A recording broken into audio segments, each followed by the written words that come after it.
क्या कभी आपने किसी प्राचीन मंदिर के प्रवेश द्वार पर एक ऐसे अद्भुत और भयावह मुख को देखा है जिसकी आंखें डरावनी हो, दांत नुकीले हो और जिसका रूप देखने में जितना भयानक लगे वह उतना ही पूजनीय भी हो? क्या आपने कभी सोचा है कि ये रहस्यमय मुख किसका है?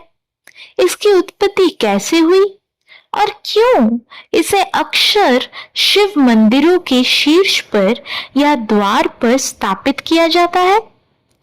ये मात्र एक कलाकृति नहीं, बल्कि एक गहरी पौराणिक कथा और गूढ़ आध्यात्मिक अर्थ समेटे हुए है। आज हम उस असीमित ज्ञान के सागर में गोता लगाएंगे और कृति मुख की उत्पत्ति से लेकर उसके गहरे प्रतीकात्मक अर्थ तक हर पहलू को विस्तार से समझेंगे। ये कहानी है भय, क्रोध, समर्पण और परम मोक्ष की। ये कहानी है कीर्ति मुख की। ये कथा उस काल की है जब तीनों लोकों में देवताओं और दानवों के बीच निरंतर संघर्ष चल रहा था। उस समय एक अत्यंत शक्तिशाली और अहंकारी दानव ने जन्म लिया जिसका नाम था जलंधर। जालंधर की उत्पत्ति की कहानी भी स्वयं में रहस्यमयी है और ये सीधे महादेव से जुड़ी है। पौराणिक कथाओं के अनुसार एक बार भगवान शिव गहरे ध्यान में लीन थे। तभी भगवान इंद्र ने कुछ कारणों से उनके ध्यान को भंग करने का प्रयास किया, या कुछ कथाओं के अनुसार कामदेव ने शिव के ध्यान को भंग करने का प्रयास किया। इससे शिव अत्यंत क्रोधित हुए और उनके तीसरे नेत्र से भयंकर अग्नि प्रज्वलित हुई। इस अग्नि की प्रचंड ज्वाला से एक शिशु का जन्म हुआ जो इतना तेजस्वी था कि उसकी चमक से तीनों लोग कांप उठे। वह शिशु शीघ्र समुद्र में गिरा। देवताओं और ऋषियों ने देखा कि ये शिशु सामान्य नहीं है, बल्कि इसमें शिव का अंश है। सागर देव ने इस बालक का पालन पोषण किया। चूंकि इसका जन्म जल से हुआ था और ये एक धर था, इसीलिए इसका नाम जलंधर पड़ा। जालंधर को ब्रह्मा जी से एक अद्वितीय वरदान प्राप्त था। उसे तब तक कोई पराजित नहीं कर सकता था जब तक उसकी पत्नी वृंदा, जो बाद में तुलसी के रूप में पूजी गई, का सतीत्व अक्षुण्ण रहेगा। इस वरदान और अपनी असीम शक्ति के कारण जालंधर अत्यंत अहंकारी हो गया। उसने स्वर्ग लोक पर आक्रमण कर दिया, देवताओं को पराजित किया और त्रिलोकी पर अपना आधिपत्य स्थापित कर लिया। उसने इंद्र से उनका सिंहासन छीन लिया और देवताओं को यातनाएं देनी शुरू कर दी। संपूर्ण सृष्टि में उसका आतंक फैल गया। देवतागण त्राही त्राही करने लगे और अपनी मुक्ति के लिए भगवान विष्णु और महादेव की शरण में गए। अहंकार की पराकाष्ठा पर पहुंचकर जलंधर ने सोचा कि अब उससे श्रेष्ठ कोई नहीं। उसकी नजरें अब कैलाश पर महादेव शिव और उनकी अर्धांगिनी पार्वती पर जा टिकी। उसने पार्वती के अनुपम सौंदर्य और महादेव की निस्पृहता के बारे में सुना था। अपनी कामुकता और अहंकार से वशीभूत होकर उसने एक अत्यंत घृणित और निंदनीय निर्णय लिया। वह पार्वती को शिव से छीनना चाहता था। ये उस समय की सबसे बड़ी नैतिक और लौकिक समस्या थी। सृष्टि के सर्वोच्च देवता की पत्नी का अपमान और उनके अधिकार क्षेत्र का अतिक्रमण। अपने इस प्रतिष्ठित इरादे को अंजाम देने के लिए जलंधर ने अपने एक अत्यंत शक्तिशाली और क्रूर दूत को कैलाश पर भेजा। पुराणों के अनुसार ये दूत या तो राहु या कुछ अन्य ग्रंथों में इसे अर्कासुर यानी सूर्य का पुत्र या केवल एक असुर के रूप में संदर्भित किया गया है। ये दूत जलंधर के असीम बल और क्रूरता का प्रतीक था। दूत कैलाश पर्वत पर पहुंचा। वहां उसने देखा कि भगवान शिव अपने ध्यान में लीन थे। उनके गण और भक्त आसपास मौजूद थे। बिना किसी भय या संकोच के दूत ने महादेव के समक्ष खड़े होकर अत्यंत अपमानजनक शब्दों में जालंधर का संदेश सुनाया। दूत ने कहा, हे तपस्वी, मेरे स्वामी तीनों लोकों के अधिपति जालंधर महाराज ने आपको एक संदेश भेजा है। उन्होंने सुना है कि आपके पास अत्यंत रूपवती स्त्री है जिसे आप अपनी पत्नी कहते हैं। मेरे स्वामी जालंधर ने तीनों लोकों पर विजय प्राप्त कर ली है और अब वही सर्वोच्च है। वे आपको यह आदेश देते हैं कि आप अपनी पत्नी पार्वती को उन्हें सौंप दे। यदि आप ये आज्ञा स्वीकार करते हैं तो वे आपको और आपके कैलाश को कोई क्षति नहीं पहुंचाएंगे और आप अपनी तपस्या में लीन रह सकते हैं। अन्यथा आपको भयंकर परिणामों का सामना करना पड़ेगा। ये सुनते ही संपूर्ण कैलाश स्तब्ध रह गया। शिव के गणों में क्रोध की लहर दौड़ गई, लेकिन महादेव शिव का स्वरूप पहले शांत था। फिर धीरे धीरे उनकी आंखों में एक अविश्वसनीय क्रोध की ज्वाला प्रज्वलित हुई। ये केवल व्यक्तिगत अपमान नहीं था, बल्कि धर्म का अपमान था, नारी के सतीत्व का अपमान था और दिव्य व्यवस्था को चुनौती थी। जब दूत ने शिव को पार्वती को सौंपने का संदेश सुनाया तो महादेव का धैर्य टूट गया। उनका शांत और सौम्य स्वरूप पल भर में रौद्र और भयंकर रूप में बदल गया। उनके माथे पर बना तीसरा नेत्र, जो आमतौर पर ज्ञान और अंतर्दृष्टि का प्रतीक है, क्रोध की अग्नि से खुलने लगा। उस नेत्र से इतनी भयंकर ऊर्जा और ज्वाला निकली कि संपूर्ण आकाश मंडल थरथरा उठा। उस भयंकर अग्नि और शक्ति पुंज से एक अत्यंत भयावह और विशालकाय प्राणी उत्पन्न हुआ। ये प्राणी इतना विकराल था कि उसे देखकर काल भी भयभीत हो जाता। उसकी आकृति राक्षसी थी, उसकी आंखें लाल थी और वे क्रोध से धधक रही थी। उसके दांत इतने नुकीले थे कि वे किसी भी चीज को फोड़ सकते थे। इसका मुंह इतना चौड़ा और भयानक था कि वह सब कुछ निगल जाने को तैयार था और उसके शरीर से आग की लपटें निकल रही थी। ये प्राणी मुख से व्याकुल था और क्रोध से तड़प रहा था। ये सीधे महादेव के क्रोध का मूर्त रूप था।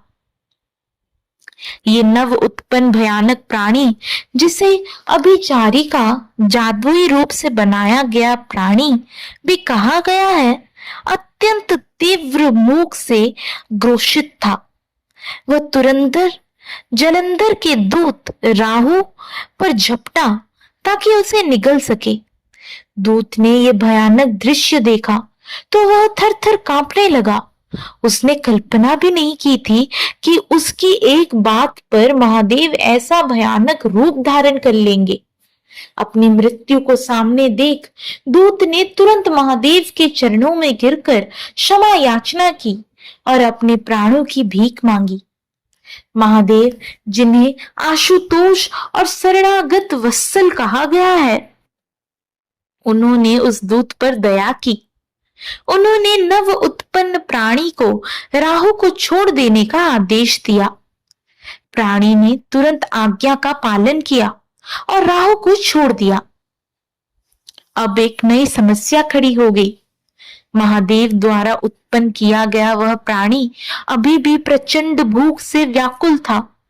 उसकी उत्पत्ति ही भयंकर ऊर्जा और भूख से हुई थी।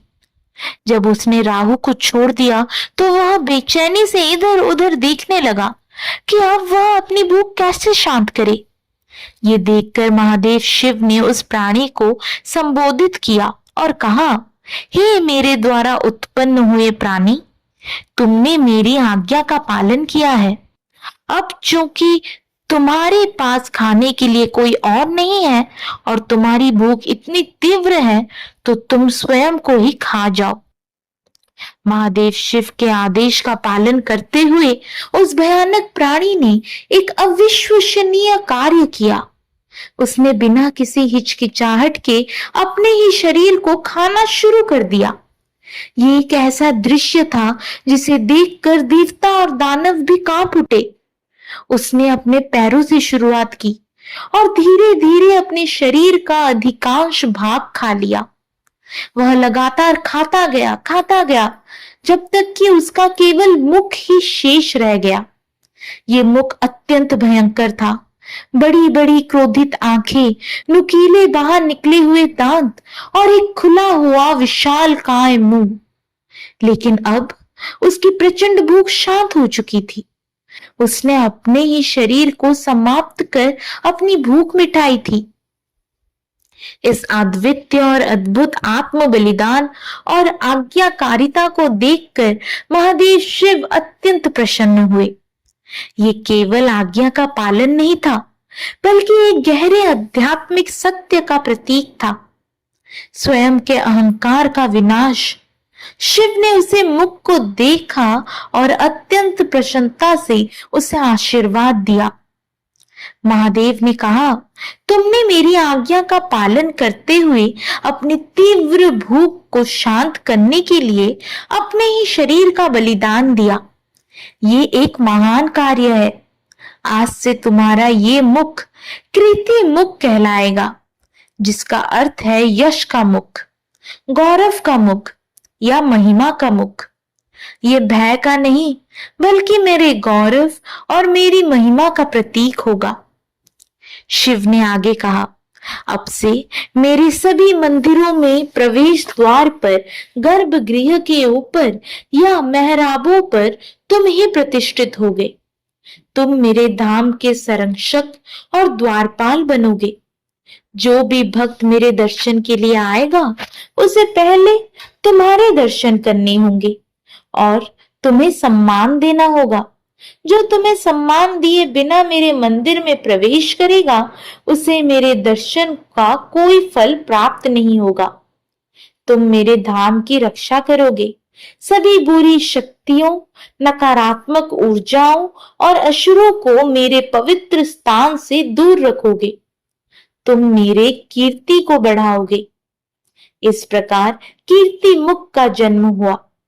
जलंधर के अहंकार ने शिव के क्रोध को जगाया और उस क्रोध से एक ऐसा प्राणी उत्पन्न हुआ जिसने अपने ही मुख को शांत करने के लिए आत्म बलिदान दिया। ये केवल एक प्रतिशोध नहीं था, बल्कि एक संरक्षण का एक निर्माण था। जलंधर की समस्या से प्रत्यक्ष रूप से शिव को एक ऐसा अवतार लेने पर मजबूर किया जो उनके मंदिरों की शाश्वत रक्षा करेगी। जलंधर को इस दूत को सबक भी मिल गया और वह वापस अपने स्वामी के पास लौट गया, जिससे बाद में भगवान विष्णु द्वारा छल से पराजित किया गया।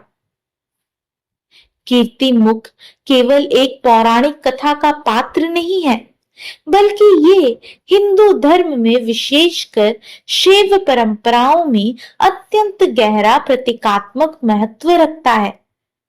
ये मंदिरों और घरों की बुरी शक्तियों, दुर्भाग्य और नकारात्मक ऊर्जा से रक्षा करता है। ये एक अभिभावक और शुभता का प्रतीक है।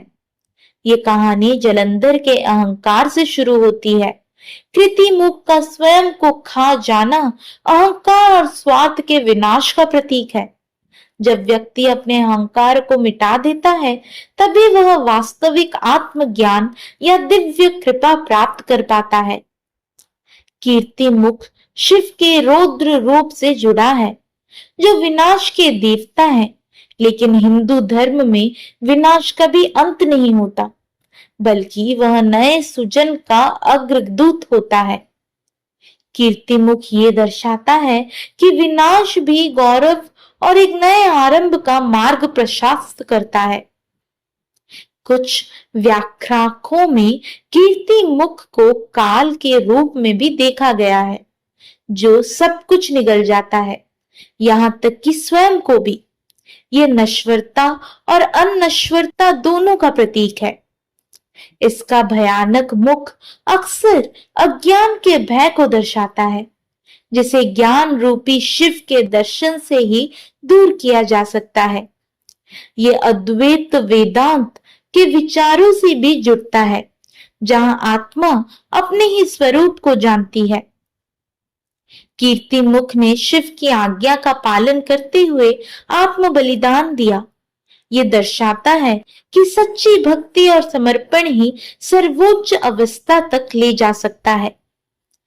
तो देखा आपने, मंदिरों में दिखने वाला ये भयानक मुख इतनी गहरी और अद्भुत कहानी अपने भीतर समेटे हुए है। ये हमें ये भी याद दिलाता है कि ब्रह्मांड में हर घटना का एक गहरा अर्थ होता है और विनाश भी अंततः गौरव और सृजन का मार्ग खोलता है। ये कथा हमें बताती है कि कैसे देवों और दानवों के बीच के संघर्ष ने एक ऐसे प्रतीक को जन्म दिया जो आज भी हमें महादेव की महिमा और उनके गूढ़ दर्शन का स्मरण कराता है। क्या आपने कभी सोचा था कि मंदिरों में दिखने वाला ये मुख इतनी गहरी और अद्भुत कहानी अपने भीतर समेटे हुए है? क्या आपको इस कहानी के बारे में पहले से पता था? ये कथा हमें बताती है कि कैसे देवों और दानवों के बीच के संघर्ष ने एक ऐसे प्रतीक को जन्म दिया जो आज भी हमें महादेव के स्मरण और महिमा का स्मरण कराता है।